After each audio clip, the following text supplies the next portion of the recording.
nơi đây, tiếc nuối bao ngây thơ của một thời. Ngày mới tới lớp xa lạ không quen thuộc, làm quen mới thấy vui. Ngày tháng trôi qua không kịp đến, qua đi bao nhiêu vui buồn nào ai hay. Một thời hồn nhiên mơ mộng nhiều vu vơ, hãy lưu lại sâu trong trái tim mình. Lang thang đi trên sân trường vắng, nhặt cánh phương hồng còn vương nơi này. Tạm biệt từng lớp học buồn giật chia tay rồi, cho tôi yêu thêm nơi này một chút thôi để tôi nhớ. Mai xa rồi sẽ nhớ nhau thật nhiều. Tạm biệt lúc ta đi với nhau khi tan trường. Tạm biệt rồi tạm biệt, mới là người bạn thân nhé. Tạm biệt xa rồi bạn đừng quên tôi.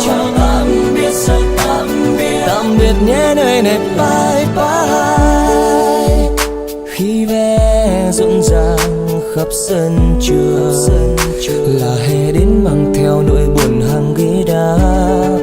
Bạn với tôi mỗi người mỗi phương trời, dù buồn trong tim nhưng tôi gắng không khóc. Nước mắt đường tuôn trào khi xung quanh bạn luôn có tôi, nhủ lòng hay vững tin trong đời. Lang thang đi trên sân trường vắng, nhặt cánh phương hồng còn vương nơi này.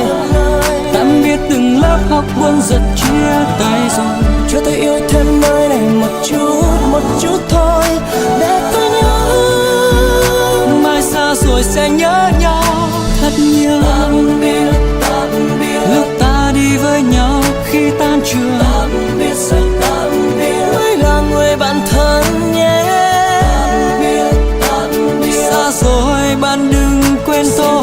Tạm biệt rồi tạm biệt nhé nơi này bye bye. Qua đi như giấc mơ thời học sinh dấu yêu, để tôi ngu ngơ vẫn thương nhớ. Tìm lại một hình bóng ngày nào vẫn trông vẫn ngỡ